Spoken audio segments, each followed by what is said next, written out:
ఓం శాంతి. నేను బ్యాంక్లో కెనరా బ్యాంక్లో చేసినప్పుడు అదే 84, 85 మధ్యలో జాయిన్ అయ్యాను అనమాట. అయితే చెప్పాను కదా ముందు దీంట్లో. అయితే బ్యాంక్లో చేసినప్పుడు కూడా నా వ్యాపారాలు కూడా అలాగే చేస్తున్నమాట.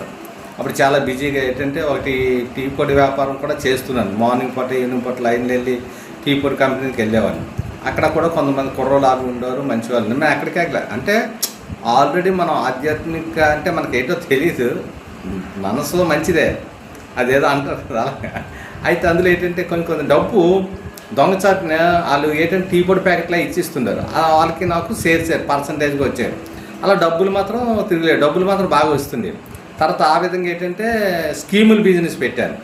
అక్కడ ఏరియాలో మా చిత్రాల ఏరియాలో అక్కడ నుంచి ఇక్కడ చాలామంది వైసెస్ కాన్సాప్లు వీళ్ళు బ్యాంకులో ఎంప్లాయీస్ మా సర్కిల్ పెద్దది అన్నిటి స్కీములు పెట్టినప్పుడు మంచి అందులో కూడా వాచీలు ఇస్త్రీ పెట్లు అయ్యి అక్కడి నుంచి ఆర్డర్ తీసుకొచ్చి రచ్చి అందరికీ ఇచ్చి చేశాను. బాగా డెవలప్మెంట్ అయింది. మళ్ళీ ఒక 500 మెంబర్స్కి పెంచాం.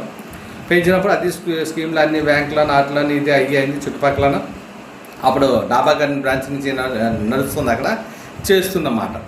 ఈ 85, 87, 86, 88 ఈ టైంలో అన్నమాట. అంటే వ్యాపారాలకి వాటికి వెళ్ళిపోయింది. ఇంకా తర్వాత అక్కడి నుంచి ఏంటంటే ఈ గ్రీటింగ్స్ కార్డ్ అని పెద్ద షాప్స్ అని ఇలా పెట్టుకున్నమాట ప్రతిదీ. ఆ రోజుల్లో ఫ్రెండ్స్ ఎక్కువ ఉండేది కదా. దీని తాలూకా ఏంటంటే ఒక 7 రూపాయలు అల్కాపూర్ ఫేమస్ బిర్యానీ, ఒక 9 రూపాయలు బీరు.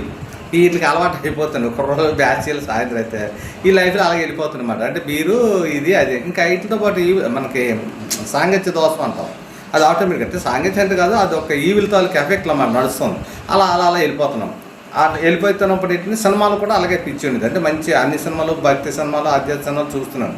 అందులో ఎక్కువగా ఏంటంటే చిరంజీవి సినిమాలు అంటే బాగా చూస్తున్నాను. చిరంజీవి మంచి మెయిన్ అభిమానం. ఒక పార్కులోకి వెళ్ళిపోవడం, పార్కులో ఒక లీడరు, అభిమానులు అందరికీ ఒక లీడర్గా అలాగా నడుస్తుండే అనమాట. బాగా ఎంజాయ్ చేస్తుంది.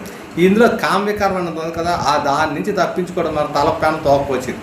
మా ఇంట్లో ఏంటంటే ఒక ఇల్లు ఉండేది, 4 అన్నదమ్ములు ఉండేవాళ్ళు, ఒక చెల్లి ఉండేది, 3 అన్నీళ్ళు పెళ్ళి అయిపోయింది. వదిలిన అందరూ అదే ఇంట్లో. ఇల్లు చూస్తే పడిపోయింది, సమంగా లేదు.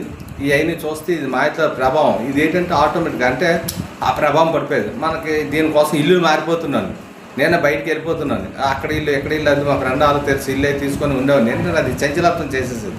ఏట్రా బాబు అని ఒక విరక్తలాగా వచ్చేసేది మాట. అయితే నెక్స్ట్ దాంట్లో దానికి వస్తాం అన్నమాట. ఆ తర్వాత ఇవన్నీ చేసుకొని మెలోడీ దగ్గర బ్రాంచ్లో కొంచెం జాయిన్ అయ్యాక కదా, అప్పుడు మా శాస్త్రి గారు వచ్చి అది చెప్పాను కదా, బ్యాంకులో నిలబెట్టి జాబ్ ఇచ్చారు అన్నమాట. దీన్ని ఎలా వెళ్తున్నప్పుడు పైనుంచి కిందకి, పైనుంచి అక్కడ అయితే పక్కనే 4 అక్క చెల్లెలు, ఒక్కొక్క అక్కకి 4 ఆడపిల్లలు, మొత్తం 16 మంది. ఈ 16 మంది దాంట్లో వెళ్ళి ఆ పక్క వెళ్ళి బ్యాంకులో వాళ్ళు చేస్తూ వాళ్ళకి నీళ్ళు అయితే అందులో ఒక అక్కయ్య గారిని తీసుకొచ్చి బ్యాంకులో పెట్టాను. వాళ్ళ తర్వాత వాళ్ళ పిల్లలు 3 కూడా బ్యాంక్